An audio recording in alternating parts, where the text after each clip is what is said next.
Bonjour messieurs, dames, Pierre-Marie Bonneau. Je viens aujourd'hui vous présenter la liste Forteresse Europe que j'ai accepté de mener pour ces élections européennes du 9 juin 2024.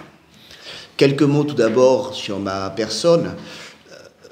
J'ai 55 ans, je suis avocat inscrit au barreau de Toulouse, j'ai 40 ans de militantisme nationaliste, de mes années lycéennes puis étudiantes au sein du groupe Union Défense, à un parcours principalement dans l'ombre de Pierre Sidos, président et fondateur de l'œuvre française, hélas aujourd'hui disparu.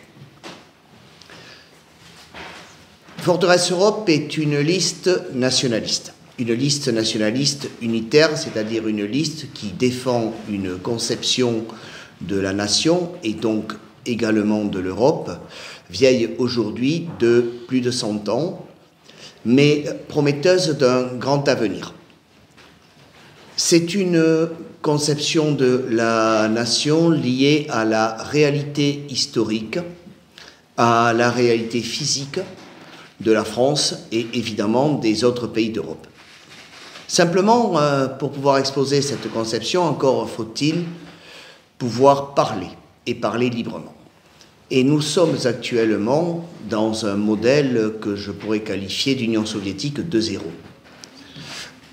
Qu'est-ce que je veux dire par là?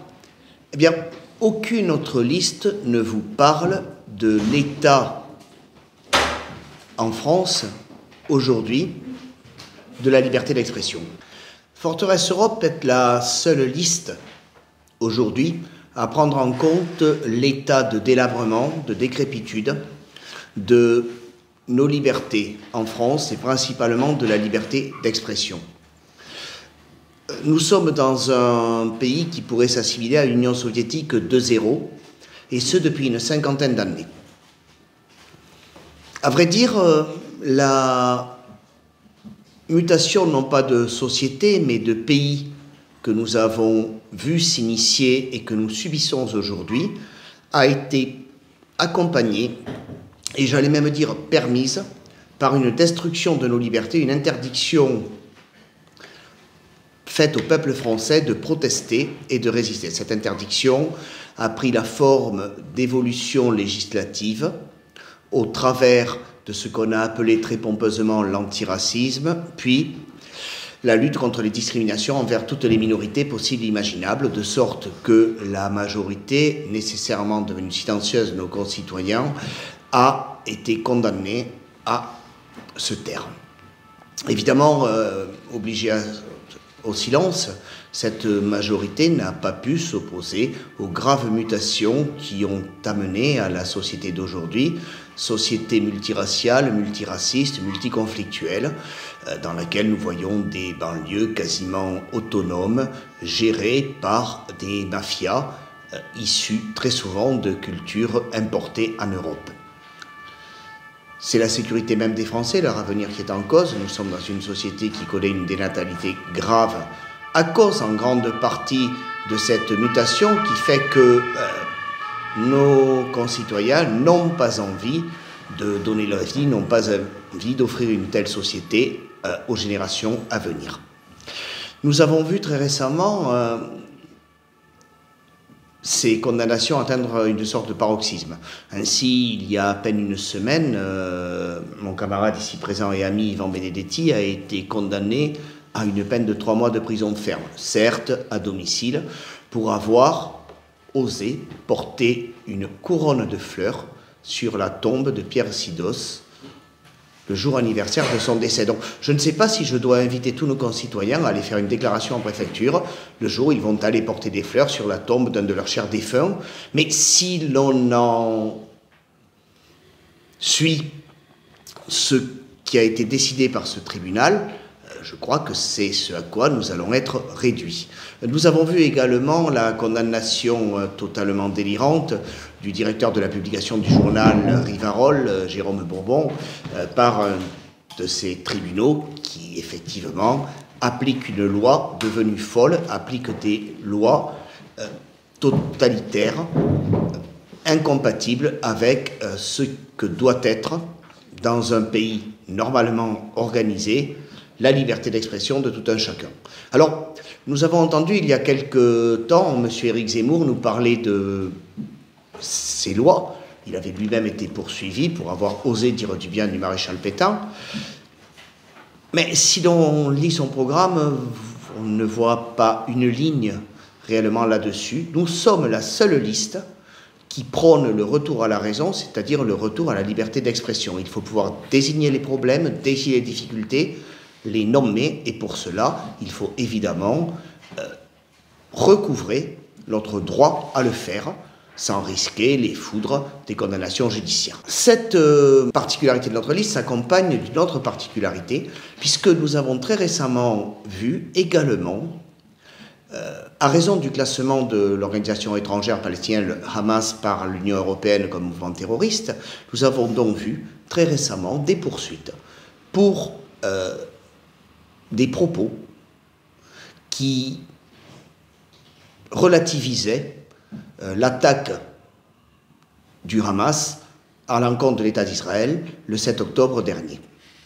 Alors encore une fois, nous sommes la seule liste à pouvoir, sur ce plan, prendre la parole sans phare, sans tricherie.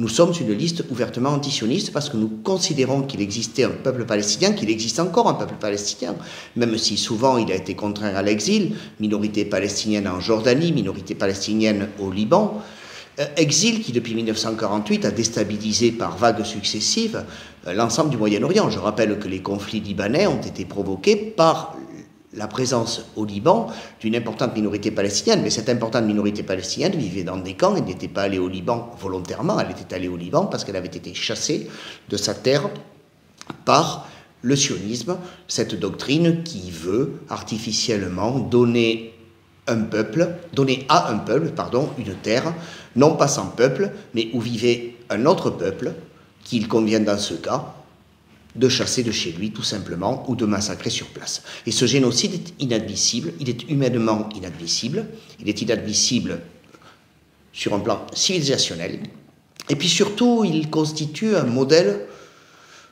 pour nous. Nous ne voulons pas être les Palestiniens de l'Europe. Pourquoi ? Et tout simplement parce que c'est un grand remplacement que subit le peuple palestinien. Prenez une carte de Palestine avec les minorités, les ethnies au début du XXe siècle, et prenez une carte de Palestine, je parle de la terre du mandat britannique, aujourd'hui. Eh bien, vous verrez que en un siècle, la population autochtone palestinienne a été chassée de chez elle, détruite, broyée. Nous ne voulons pas être chassés, détruits, broyés, et nous combattons le grand remplacement de Paris à Gaza, de France en Cisjordanie. Nous voulons un retour à une Palestine unie, à un seul État, une Palestine unie, où tous les autochtones de Palestine, tous les vrais Palestiniens, qu'ils soient juifs, qu'ils soient chrétiens ou qu'ils soient musulmans, puissent vivre et récupérer leur unité de destin, puisque la nation, pour nous, c'est une unité de destin dans l'universel. C'est important puisque c'est une des dérives de la liberté d'expression que nous avons vu arriver médiatiquement, même si elle existait déjà depuis quelques années, sinon quelques décennies, au premier plan. Et cette dérive de la liberté d'expression qui est arrivée suite à ces événements en Palestine occupée doit être également abordée en face. Autre difficulté sur le plan des libertés publiques, vous allez me dire que je parle beaucoup de libertés publiques individuelles, mais après tout, on se présente aussi à une élection européenne pour pouvoir parler de ces sujets, fussent-ils des sujets qui fâchent, c'est le pass sanitaire. Alors, ne parlons pas généralement de la politique sanitaire, elle a toujours existé. Nous avons connu une politique sanitaire dans les grandes crises sanitaires qu'ont connues la France et l'Europe depuis des siècles. Simplement, nous n'avions jamais connu un tel totalitarisme sanitaire mondial. Les vaccins qui ont été imposés à la population française étaient des vaccins expérimentaux. On a toujours requis, pour une expérimentation, sauf à titre pénal et dans des conditions extrêmement réduites, le consentement de celui qui allait subir cette expérimentation. Pour la première fois, nous avons vu un vaccin, une vaccination obligatoire avec un produit expérimental. Nous avons vu également à cette occasion le gouvernement français, et ça c'est une nouveauté, sous-traiter à des cabinets privés étrangers la gestion d'une crise sanitaire. Nous avons la meilleure fonction publique en Europe, sinon au monde. La France est un pays d'administration. Nous avons des écoles d'une qualité que nous envie l'ensemble des autres pays à ce titre. Nous avons donc des fonctionnaires spécialisés et formés pour gérer ce genre de crise. Et nous avons un gouvernement, j'allais dire, technocratique, qui, lorsqu'il s'agit de sujets aussi graves que la santé du peuple, que l'avenir même du peuple, fait appel, non pas aux institutions françaises pour gérer un problème d'État, mais des intervenants privés qui, nécessairement, obéissent à leur donneur d'ordre. Un fonctionnaire français obéit normalement aux impératifs de l'intérêt général. Un cabinet de gestion américain, spécialisé dans la communication, surtout dans la communication et dans la gestion de crise, obéit à ceux qui le financent et qui lui donnent des ordres. Et nous avons vu également là-dessus l'intervention d'un grand lobby pharmaceutique, de grandes firmes pharmaceutiques qui ont fourrié, pardonnez-moi l'expression, à nos gouvernants, par l'intermédiaire de ces cabinets, leurs produits. Les Français ne sont pas des moutons destinés à faire l'objet d'expérimentations médicales, permettant à certains de s'enrichir et de tondre leur toison pour leur plus grand bénéfice. Cette dérive totalitaire, qui s'est accompagnée d'interdiction de sortie, qui s'est accompagnée du port du masque, qui s'est accompagnée de quelques mesures un peu ridicules, doit être dénoncée. Et nous sommes encore une fois la seule liste à la dénoncer jusqu'au bout et à nommer ceux qui, derrière, ont été à la manœuvre. C'est pour cela que Forteresse Europe est une liste avec une spécificité. Nous ne sommes pas une liste au milieu des listes souverainistes, nous ne sommes pas une liste au milieu des autres listes contestataires, nous sommes une liste avec un vrai programme issu d'une analyse faite par nos prédécesseurs et adaptée aux nécessités de l'époque, pertinente. Dernier élément, dernière perspective, nous sommes une liste d'avenir. Parce que notre vision de la France, notre vision de l'Europe est une vision d'avenir. La France, c'est une nation. Une nation, c'est un visage, ce n'est pas un masque de carnaval. Ce sont des frontières. C'est un territoire, ce n'est pas un terrain de camping. Et c'est un drapeau, ce n'est pas un pavillon de complaisance. Un drapeau, c'est un drapeau souverain. Mais cette souveraineté doit s'exercer sur un pays qui garde ses valeurs, son espoir. La France est un pays chrétien. La France, c'est le pays d'une société protectrice. Société protectrice par ses valeurs. La société multiethnique, multiculturelle, multiraciale que l'on nous vend, que l'on nous promet, c'est une société multiconflictuelle, où chacun ne pense qu'à son intérêt et à tirer la couverture à lui. Et dans ces conditions-là, évidemment, bien, il faut l'arbitre, un juge, et c'est la société des procès, la société des contentieux. Nous voulons la société des réussites, nous voulons la société des bâtisseurs de cathédrales. Et cette société, c'est une société faite elle-même de corps intermédiaires, de multiples petites sociétés, basées sur la famille, le lien local, l'enracinement. Et évidemment, c'est une société qui s'oppose à ce mondialisme, c'est une société protectrice, c'est une société que certains pourraient qualifier de fermée, mais fermée comme vous fermez la porte de la maison le soir pour empêcher la bise d'hiver de rentrer. C'est en même temps une société ouverte, mais une société ouverte vers autre chose que le matérialisme. Ce n'est pas une société ouverte vers la simple concurrence et vers le simple bonheur du gaspillage chaque jour de nos ressources, de la course au plus grand profit. Nous pensons qu'une société est faite d'hommes et que derrière l'homme, il y a l'âme. Nous pensons que la France est une société chrétienne, profondément chrétienne dans ses valeurs. C'est le dimanche que nous nous reposons. Nous fêtons Pâques, nous fêtons Noël, nous fêtons l'espoir, nous fêtons la mort. Notre Christ est celui qui a pleuré devant le cadavre de Lazare avant de le ressusciter. Eh bien, c'est cela un peu l'esprit de la France que nous aimons, une France ouverte sur l'avenir, mais une France réelle.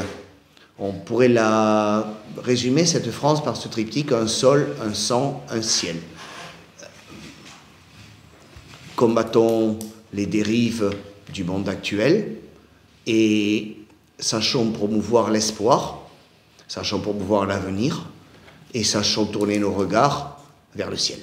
Voilà, pour résumer, ce qu'est la candidature Forteresse Europe. C'est une candidature pour laquelle vous devez voter. On va vous parler du vote utile.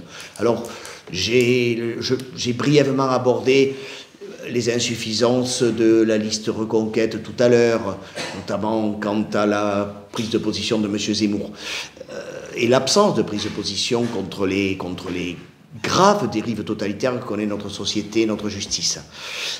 Le vote utile, c'est le vote pour vos idées. Je n'ai pas grand espoir d'être élu au Parlement européen et je ne me présente pas pour cela. Tout d'abord parce que je ne suis pas persuadé qu'un élu au Parlement européen puisse changer grand-chose au destin de l'Europe. Je crains qu'un élu au Parlement européen n'ait d'autre vocation, d'autre utilité que de siéger au Parlement européen. C'est la Commission européenne qui décide, et la Commission européenne, ce sont des gens nommés, des personnes nommées, et nommées par les gouvernements des nations. Ils sont révélateurs d'ailleurs de la dérive de ces gouvernements, puisqu'ils ne représentent pas la façade que l'on présente au peuple de ces gouvernements, mais bien l'état profond qui, derrière ces gouvernements, nous dirige. Ces commissaires européens, cette Commission européenne détient le vrai pouvoir. Et il faut le dire. Il faut dénoncer ce pouvoir et il faut dénoncer les graves carences de nos sociétés. Et cela, seule Forteresse Europe le fait. Le vote utile, c'est le vote pour vos idées. C'est le vote pour un combat. Ce n'est pas le vote pour avoir des élus qui ne serviront à rien au prix de nos idées qui, elles, servent à quelque chose. Faire élire quelqu'un pour qu'il dise la même chose que le système par espoir de se dédiaboliser vis-à-vis de ce système, c'est vain, ça ne sert à rien. Je vous demande donc de voter pour vos idées, de voter pour Forteresse Europe.